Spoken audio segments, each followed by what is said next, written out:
Hello guys, स्वागत करता हूं आप सभी लोग का मेरे चैनल ट्रैवल गुरु मसूद में। मैं आपका होस्ट और दोस्त मसूद आलम। आज मैं इस वीडियो में थंबनेल देख के आपको पता चल गया हो, तो मैं आज वीडियो में इसमें क्या बताने वाला हूं। बताने ये वाला हूं कि काफ़ी लोगों का कन्फ्यूज़न रहता है, उनको नर्वसनेस रहता है। तो उनका नर्वसनेस जो है दूर करने के लिए मैं सोचा कि ये वीडियो बनाया जाए और एकदम ईजी भाषा में, एकदम आसान भाषा में समझा दिया जाए स्टेप बाय स्टेप कि अगर आपकी ज़िंदगी की ये पहली फ़्लाइट है, आप फर्स्ट टाइम फ़्लाइट कर रहे हैं, तो नर्वस होने की ज़रूरत नहीं है, आपको थोड़ा सा भी टेंस होने की ज़रूरत नहीं है। फील फ्री, आपके साथ कुछ भी ऐसा, कुछ भी वहाँ पे टफ़ या कुछ ऐसी चीज़ें नहीं होती हैं।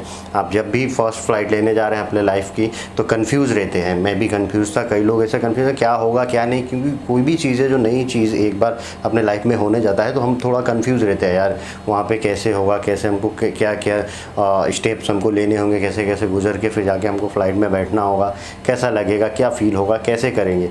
कन्फ्यूज़न रहती है सबको, नर्वसनेस रहती है। तो आपको नर्वस होने की ज़रूरत नहीं है, क्योंकि ये जो आपकी नर्वसनेस है वो इस वीडियो में, आपको जो थोड़ा शर्म भी लगता है, अलग टाइप की फील, वो सब चीज़ें इस वीडियो में क्लियर होने वाली है। और मैं आपको इसमें पूरी स्टेप बाय स्टेप एकदम आसान भाषा में समझाऊंगा। अगर आपको ये वीडियो अच्छी लगे तो शेयर भी करिएगा, लाइक कमेंट भी करिएगा।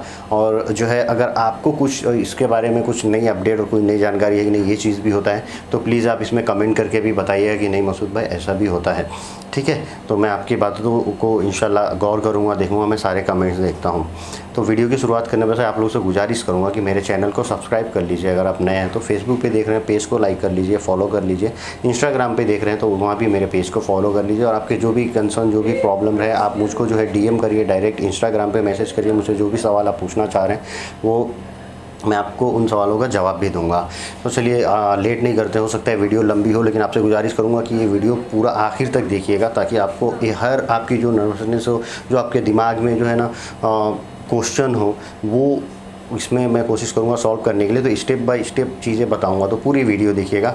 चलिए शुरुआत करते हैं वीडियो को शुरुआत करने में सबसे पहले, अगर आप इंटरनेशनली या डोमेस्टिक कहीं भी ट्रैवल करना चाह रहे हैं, तो एक चीज़ ज़रूरी है, आपके पास टिकट होना चाहिए। बिना टिकट के आप इंटरनेशनली या डोमेस्टिक कहीं भी फ़्लाइट में ट्रैवल नहीं कर सकते। एक वैलिड टिकट आपके पास होनी चाहिए, और उस टिकट में पूरा डिटेल्स लिखा होता है, जैसे कि आपका नाम, उसमें PNR number, travel date, flight number, कौन से टर्मिनल से जाएगी, मतलब डोमेस्टिक से जाएगी या इंटरनेशनल एयरपोर्ट से जाएगी, वो सारी इन्फॉर्मेशन, आपका बैगेज कितना है।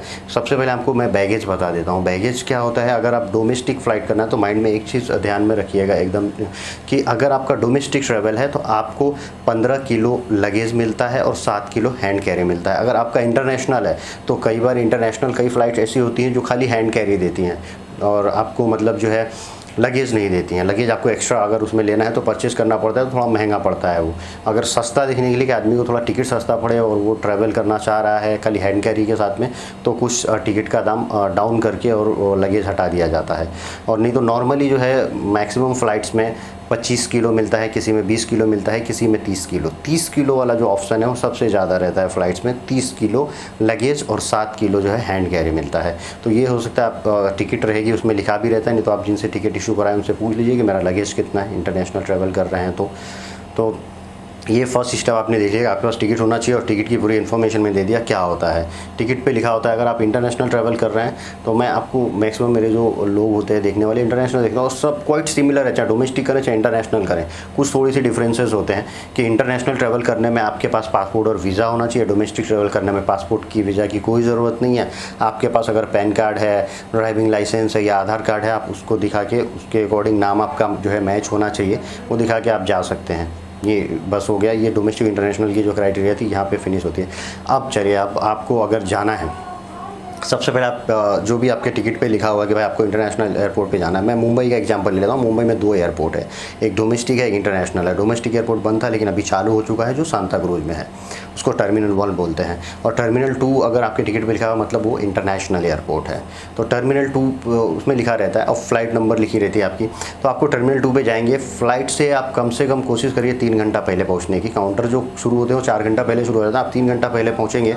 तो आप जैसे ही टर्मिनल 2 मुंबई में पहुँचेंगे या एयरपोर्ट के बाहर पहुँचेंगे तो बड़े बड़े गेट रहते हैं वहाँ पे, 1 2 3 4 5 ऐसे करके गेट रहते हैं। तो आप वहाँ गाड़ी से उतरिए और किसी भी गेट से आप एंट्री ले सकते हैं। गेट पे जाइए, वहाँ पे पहला ऑप्शन होता है आपका सिक्योरिटी चेक का। वहाँ पे पहला आपका सिक्योरिटी चेक किया जाता है कि आपका जो है वैलिड आपके पास ट्रैवल डॉक्यूमेंट्स हैं कि नहीं, वीज़ा टिकट वगैरह है कि नहीं आपके पास, वो चीज़ सिक्योरिटी चेक होता है। और आप मतलब कोई मतलब कुछ भी सस्पिशियस चीज़ें वगैरह ये सब चीज़ें का कुछ ये तो नहीं है आपके पास, या आप कुछ ऐसे आदमी तो नहीं है, तो वो सिक्योरिटी चेक है वहाँ पे, वो देखेंगे भाई हाँ या आपका ठीक है, आपका टिकट है, आपका वीज़ा है, आपकी फ़्लाइट ये है। अगर उस फ्लाइट में 4 घंटे पहले बोर्डिंग स्टार्ट हो चुकी है तो आपको अंदर जाने देंगे। अगर 5-6 घंटा पहले पहुँच गए तो आपको बोलेंगे भाई आप जाके आप भाई बाहर वेट करिए, इतने बजे आ जाइएगा, तो आपको अंदर जाने अलाउ मिलेगा।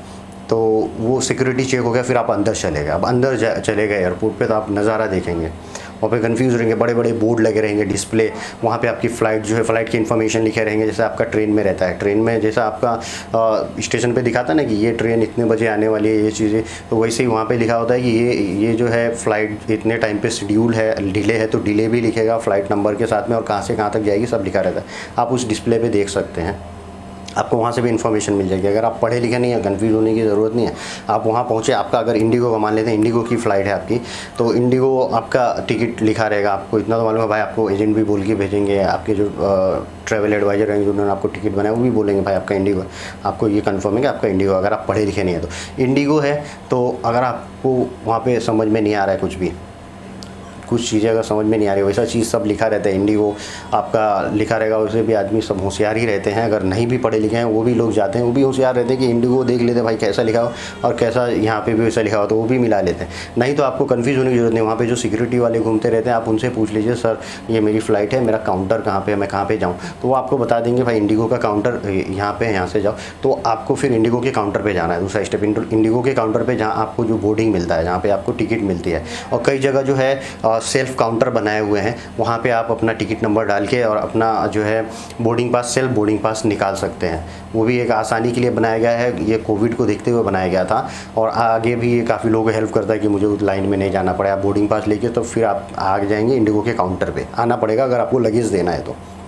आप आ गए वहाँ पे, आपका जो इंडिगो के काउंटर पे है वो आपका टिकट देखेंगे, पासपोर्ट देखेंगे, वैक्सीन सर्टिफिकेट आपका अगर है इंटरनेशनल ट्रैवल का वो देखेंगे, अराइवल रजिस्ट्रेशन जिस कंट्री में जा रहे हैं उसका है कि नहीं। अभी हर कंट्री में जाने का अराइवल रजिस्ट्रेशन लगता है, वो देख लेंगे। फिर उसके बाद से आपको बोलेंगे भाई आपके पास लगेज कितना है, आप बोलेंगे भाई मेरे पास इतना लगेज है, बोलेंगे लगेज करना है, हाँ करना है। 30 किलो आपने लगेज कर दिया। आपके पास हैंड कैरी जो है कितना है, हैंड कैरी अगर 7 किलो तक है तो आप हैंड कैरी कर सकते हैं। जो आपके फ़्लाइट के अंदर जो ऊपर रैक बने होते हैं उसमें खोल के आप रख दीजिए और नीचे बैठ जाइए, जो आपका एयरबस होता है उसमें। तो ये चीज़ें आशा करता हूँ आप लोगों को अभी समझ में आ रही है। दूसरा स्टेप है, यहाँ से आपको जो है बोर्डिंग पास मिलेगा और यहाँ से आपके लगेज को टैग करके और लगेज को लगेज में डाल दिया जाएगा, बोर्डिंग पास दिया जाएगा। फिर आप वो बोर्डिंग पास लेके आगे बढ़ेंगे इमिग्रेशन में। मैं यहाँ ये कहूँगा आपसे कि वहाँ पर डिले मत करिए, आप जो है फटाफट भागिए वहाँ से और सीधा देखिए पब्लिक भागती है और सीधा इमिग्रेशन की लाइन में लगती है। इमिग्रेशन की लाइन लंबी लगी रहती है, बहुत सारे काउंटर रहते हैं। इमिग्रेशन पे आपकी चेक इन होती है, आप कहाँ पे जा रहे हो, आपके डॉक्यूमेंट और सब चीज़, वीज़ा वगैरह वेरीफाई किया जाता है। पासपोर्ट अगर ECNR है तो ठीक है, ECR है तो इमिग्रेशन कराए हैं कि नहीं वो भी सब चेक होता है। पूछा भी आपको जा सकता है कि आप कहाँ जा रहे हैं, किस रीजन से जा रहे हैं, क्या करने जा रहे हैं, जाने का उद्देश्य क्या है आपको। अगर आप विदेश जा रहे हैं तो उस कंट्री में आप क्या करने जा रहे हैं, वो चीज़ें वहाँ पूछी जाएगी आपकी इमिग्रेशन में। फिर वहाँ से आपके बोर्डिंग पास पे एक थप्पा लगेगा, एक पासपोर्ट पे थप्पा लगेगा, इमिग्रेशन हो जाएगा।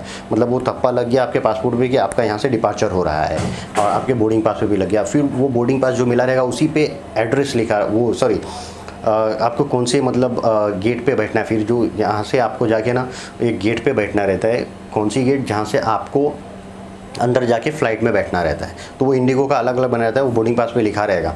आप वहाँ पे जाके वेटिंग हॉल अच्छा सा बना रहेगा, कुर्सी वगैरह रहेगा, रिलैक्स होइए, बनिए। और अंदर आप एयरपोर्ट पे भी देख सकते हैं, घूम सकते हैं। अगर आपके पास टाइम है तो कुछ देर आप घूमिए। वहाँ पे देखिए मॉल जैसा नज़ारा रहता है चारों तरफ। जो है वहाँ पे कहीं पे आपको खाने पीने का रेस्टोरेंट रहता है, तो कहीं परचेजिंग का कुछ ऑप्शन रहता है, कैफ़े कॉफ़ी डे वगैरह सब रहते हैं। तो आप वहाँ से आगे बढ़ेंगे, आगे बढ़ के जाके आप अगर कुछ करना है करिए, टाइम है आपके पास, टाइम ज़्यादा बच जाता है। और 1 घंटा पहले फिर वो आपका जो गेट है वो खुलेगा फ़्लाइट के लिए, आधा घंटा पहले 1 घंटा पहले खुलता है। फिर आपको फ़्लाइट में जाना रहता है। तो आप जाइए वहाँ पर, रिलैक्स होइए, बैठिए। आपके बोर्डिंग पास पे लिखा रहेगा, नहीं समझ में अगेन जो वहाँ पे सिक्योरिटी वाले घूमते रहते हैं एयरपोर्ट अथॉरिटी, उनसे आप पूछिए और जाके बैठ जाइए, ठीक है। और वहाँ पे जैसा आप जाके बैठेंगे, फिर 1 घंटा जब बचा रहेगा या 45 मिनट बचा रहेगा, तब वही जो आप लोगों का बोर्डिंग दिए हैं वही स्टाफ आ जाएंगे मूव होके यहाँ पे, या अगर दूसरे हैं तो दूसरे, वो आके आपको फिर सबका चेक करेंगे क्या है क्या नहीं है, आपका हाँ बराबर है, बोर्डिंग भी हो गया, इमिग्रेशन भी हो गया, हाँ सही है, चलिए। अब फिर 1 बाय 1 सबका चेक करके सब लोग फ़्लाइट में जाएंगे। फ़्लाइट में बैठने के लिए जाएंगे। तो ये मैं फ़्लाइट की इन्फॉर्मेशन आपको देता हूँ, और उससे पहले आप लोगों से गुजारिश करूँगा कि मैं कुछ टिप्स भी इसमें देने वाला हूँ कि अगर आप इंटरनेशनल या डोमेस्टिक कोई भी ट्रैवल कर रहे हैं तो वो टिप्स और वो चीज़ें आपको नहीं करनी है, जिससे बचना है। वो चीज़ें आप अगर आप करते हैं तो आपको प्रॉब्लम हो सकती है, वो भी चीज़ें मैं आखिरी में बताऊँगा इस वीडियो में। फ़्लाइट में अगर आप आके बैठ गए हैं तो आपको जो है यहाँ पे जो भी आपका सीट नंबर सब लिखा रहता है बोर्डिंग पास पे। बोर्डिंग पास लेते टाइम आप जो है विंडो सीट मांग सकते हैं, अगर ऑप्शन अवेलेबल रहता है तो लोग विंडो सीट देते हैं, नहीं तो आप कुछ नहीं बोलेंगे तो जो सीट मैनुअली आएगी मतलब रैंडमली वही चीज़ आपको वही सीट मिल जाएगी, चले जाएंगे। वेब चेक इन करके भी आप आ सकते हैं। वेब चेक इन करने के में आप जो है अपना जो भी आप चूज़ करना चाहें अपने कंफर्ट के अकॉर्डिंग वो सीट आप चूज़ कर सकते हैं। उसका पेमेंट करना होता है ऑनलाइन अगर आप बोर्डिंग करते हैं, वेब चेक इन करते हैं। तो वेब चेक इन करने के लिए मैं एक अलग से एक वीडियो बनाऊँगा कि आप खुद से वेब चेक इन कैसे कर सकते हैं। वो आने वाली वीडियो में आप देखेंगे खुद से वेब चेक इन हम किसी भी एयरलाइंस का कैसे कर सकते हैं। आप यहाँ पे आपका जो भी सीट नंबर है उस सीट नंबर को देखेंगे, लिखा रहेगा, मिलाएंगे, नहीं समझ में आता है एयर होस्टेस को बोलिए, वो लोग आपको ले जाके वहाँ बैठा देंगी। ऊपर जो रैक रहता है ओपन करिए, अपना सामान डाल दीजिए जो भी आपका हैंड कैरी है, अब बैठ जाइए, रिलैक्स होइए। फिर उसमें जो भी है कभी स्नैक्स किसी फ़्लाइट में रहता है तो स्नैक्स मिलता है, खाना रहता है तो खाना मिलता है, बैठिए एंजॉय करिए। और फिर आपकी टाइम आती है लैंडिंग करने की। अब जिस देश में आप जा रहे हैं वहाँ भी क्या क्या चीज़ें होंगी वो भी मैं आपको बता रहा हूँ। आपका ट्रैवल पूरा हुआ, आप लैंड कर दिए, मान लीजिए आप सऊदी अरब में रियाद में लैंड किए हैं, तो लैंड करेंगे तो आपको सबसे पहले वहाँ से जो है ना सीधा फुल आप देखेंगे पब्लिक भाग रही है। जो रिटर्न लेते हैं वो पहले भागते हैं, अपना लगेज लेते हैं और स्पीड में जाते हैं। कहाँ जाएंगे? इमिग्रेशन की लाइन में लगने के लिए, क्योंकि गल्फ़ कंट्रीज़ में जाने के लिए जो है ना जो वहाँ पे स्टाफ रहते हैं जो काम करते हैं, आप जब इमिग्रेशन की लाइन में बैठे खड़े रहेंगे तो आपको कंपेरिजन करेंगे तो देखेंगे यार इंडिया में तो बहुत जल्दी इमिग्रेशन हो गया हमारा और यहाँ पे तो इतना टाइम लग रहा है। इसके लिए लोग भागते हैं कि मैं जितना जल्दी जाऊँ यहाँ से छुट्टी मिले मुझको, तो आप भाग के जाएंगे जब तक आपका इमिग्रेशन होगा। वहाँ पे भी ऐसे ही लाइन लगेगी, वो लोग देखेंगे, चेक करेंगे भाई आपके पास वैलिड वीज़ा है, वैलिड पासपोर्ट है, सब चीज़ है, टिकट है, आप आ गए यहाँ पे, तो वो सब चीज़ देख के फिर आपको वहाँ अराइवल का थप्पा लगा देंगे। फिर आप वहाँ से बाहर निकलिए, वहाँ से फ़ोटो वगैरह सब चीज़ होगा, और जो आईडी अगर वहाँ की बनती है तो वही एयरपोर्ट वाली फ़ोटो आती है। बाद में एक काम है, मैं आप उसको चेंज करवा सकते हैं, ये भी होता है। तो वहाँ पे फ़ोटो फिंगर वगैरह सब होगा। वहाँ से आप जब बाहर आएंगे, ये मतलब ये जो सिक्योरिटी चेक था, जो इमिग्रेशन था, ये हो गया। आप बाहर आए, बाहर जब वहाँ से निकलेंगे तो एयरपोर्ट से बाहर नहीं निकलना है आप, वहाँ से जब बाहर निकलेंगे ये क्राइटेरिया पूरा करके इमिग्रेशन वाला, तो आपको पट्टा दिखेगा, वहाँ पर आपका लगेज घूम रहा होगा। आप खड़े होकर देखिए भाई मेरा लगेज किधर है, तो जो आपका लगेज है वही लगेज लीजिए, दूसरे का लगेज मत लीजिए कभी भी। मैं ये चीज़ आपको बता रहा हूँ। कई बार जल्दीबाजी में ऐसा होता है कि हम किसी और का लगेज लेके निकल लेते हैं, तो दिक्कत हो जाती है, क्योंकि वो कैमरे में है, आप सब लोग आप पकड़े जाएंगे, कहीं भी रहेंगे, फिर आपको वो सामान वापस करना होगा, प्रॉब्लम होगी। फ़ायदा क्या है? तो हैसल फ्री रहने के लिए आप या तो अपने बैग पे कुछ ऐसी चीज़ें चिटका दीजिए, या जो बोर्डिंग पास रहता है उसका नंबर एक बार मिला लीजिए। अगर एक ही बैग आपको कई तरह के दिख रहे हैं तो वो नंबर मिला लीजिए, आपका है कि नहीं, उस पर आपका नाम और पीएनआर नंबर वगैरह लिखा रहता है। या अपने बैग पे कुछ ऐसा टैग लगा दीजिए, नाम का स्टिकर लगा दीजिए कि भाई ये मेरा बैग है। बैग उठाइए, बाहर चले जाए, बस इतना सा ही है। तो कोई कन्फ्यूज़न नहीं है इसमें, एकदम आसान है।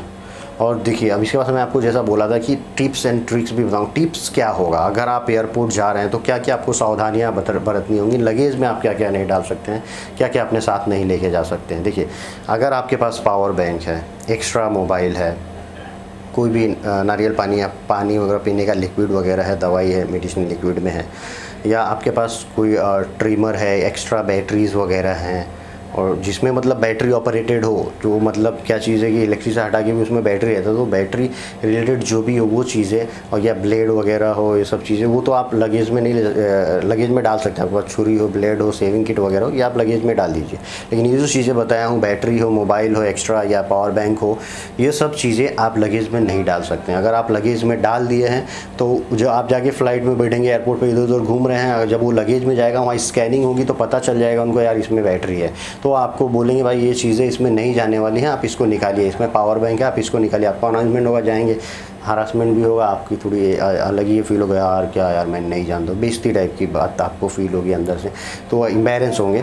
तो एम्बेरेंस होने की ज़रूरत नहीं, इसीलिए मैं बता रहा हूँ कि ये चीज़ें आप जो है अपने हैंड कैरी वाले में, आपके पास एक्स्ट्रा मोबाइल, बैटरी या फिर पावर बैंक है, और या दवाई मेडिसिन लिक्विड में है, तो आप जो है अपने हैंड कैरी वाले बैग में लेके जाएंगे तो ये आपके लिए बेहतर रहेगा, आसानी रहेगा। लेके वो उसमें अलाउड नहीं होगा आपको लगेज में ले जाने के लिए। आशा करता हूँ जानकारी आपको अच्छी लग रही होगी। और इसमें जो है चीज़ मैं बता रहा था, ब्लेड या फिर ये कुछ भी मतलब कटिंग वगैरह की चीज़ों से लोगों को नुकसान पहुँचाया जा सकता है, वो आप जो है हैंड कैरी में नहीं लेके जा सकते, वो आपको लगेज में डालना पड़ेगा।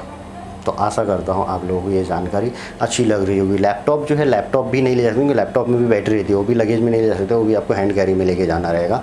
तो ये पूरी जानकारी आपको मतलब हो सकता हो कि कहीं भी कुछ चीज़ें छूट गई हो जो आपको हो, तो आप मुझे बता दें कि भाई ऐसा भी होता है।